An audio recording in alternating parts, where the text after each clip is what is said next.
out-of-time melody. In a peaceful town lived a musician named Arif.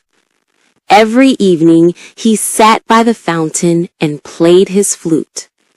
His music was magical. Birds stopped singing, children smiled, and even shopkeepers paused to listen. Arif became famous for his evening melodies.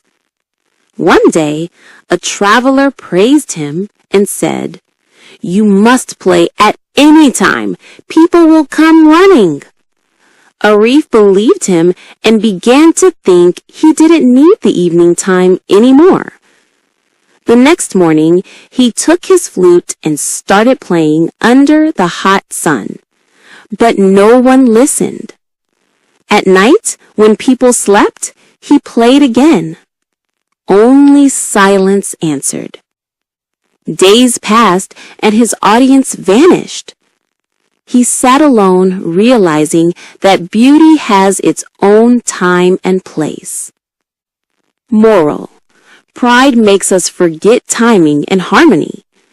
Even the most beautiful things lose their value when done out of season.